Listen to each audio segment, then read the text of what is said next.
The Samsung Galaxy S10, with its bezel-less screen and Cheerio-looking camera hole up in the top corner, is quite possibly one of the most feature-rich flagships of 2019. With its underscreen ultrasonic fingerprint scanner and reverse wireless charging, it's time to take a look at it all from the inside. Did you know that in order to make 1 pound of honey, it takes pollen from 2 million flowers? And 12 bees will work their entire lives just to make 1 teaspoon of honey. Few more nature facts for you while rocking D-Brand's latest skin called the Black Swarm. Link in the description, and thanks to D-Brand for sponsoring this teardown. It's time to review the Galaxy S10 from the inside. Let's get started.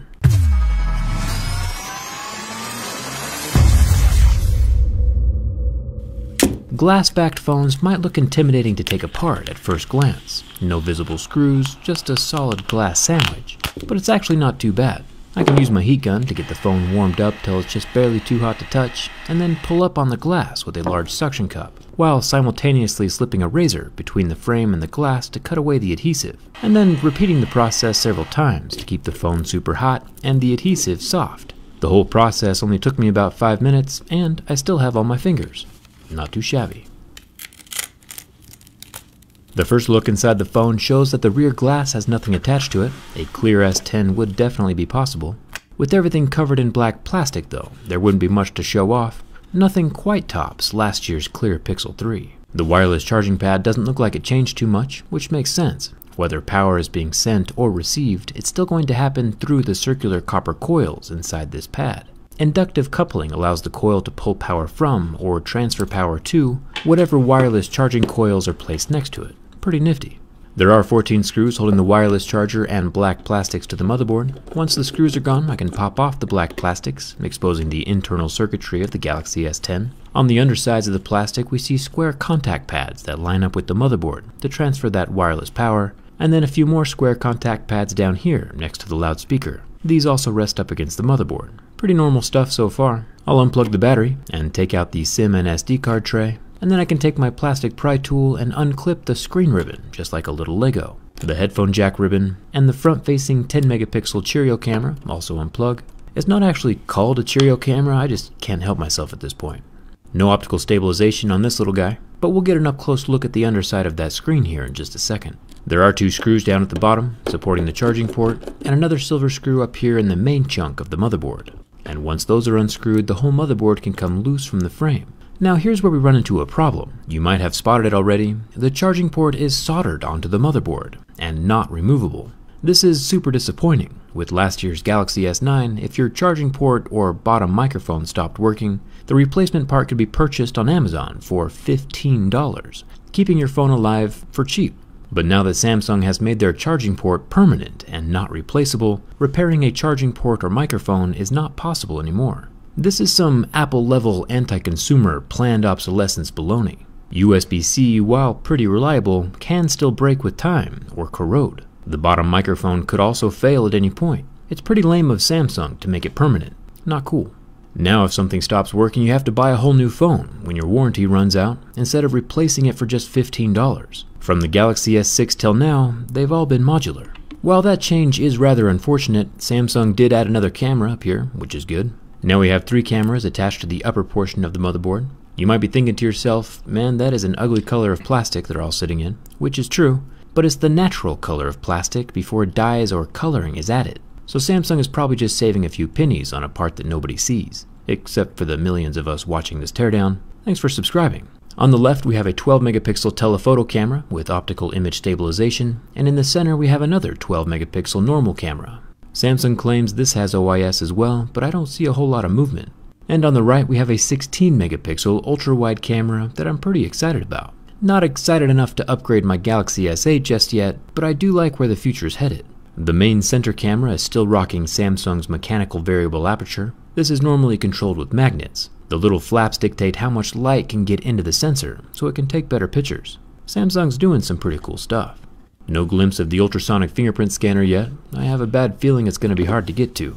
Down here at the bottom of the phone we can see some waterproofing, like the rubber and water-resistant mesh around the loudspeaker hole. Pretty beastly stuff, and it's crazy seeing it all up close and personal like this, especially when we remember it's really just the size of an ant. The microphone has its own mesh square, and the irreplaceable charging port attached to the motherboard has its own rubber ring to keep water out. The headphone jack is removable, and the vibrator is the same circular coin-style vibrator motor Samsung has always used. Take a look at this heat pipe though. I'll have to chop that open in a second, right after we get this battery out. Samsung once again has made this pretty difficult, with a lot of adhesive under the battery holding it down. The annoying part is that it's the same type of adhesive we see attached to Magic pull tabs, but Samsung has conveniently left off the pull tab part to make it difficult for us. It's disturbing how far companies like Apple and now Samsung are willing to go to keep their phones non-repairable. It's bad news for everybody. It appears that dogs are allowed this time around, and if you understood that reference, you watched too many of my videos and you should probably go outside.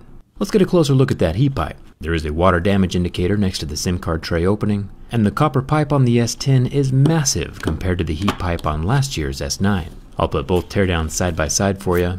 It's crazy how much copper Samsung has added this time around. It's still not quite as big as the Razer Phone 2's copper waterbed, but you can see the liquid inside. It evaporates as soon as I slice it open with my razor blade.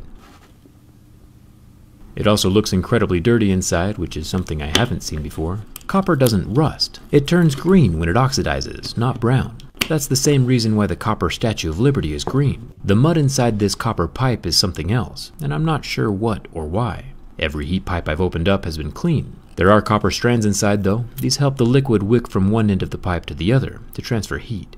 So we've come to a crossroads here. Normally I would stop the teardown at this point because removing the screen destroys it. And I like to try to keep my phones in one piece, so they work when I put them back together. But the ultrasonic fingerprint scanner is hidden under the screen, and the only way to see it is to sacrifice the phone and keep going.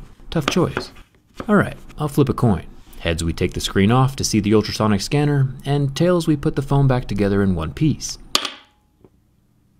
Okay, heads, we take off the screen, and tails, we put the phone back together in one piece.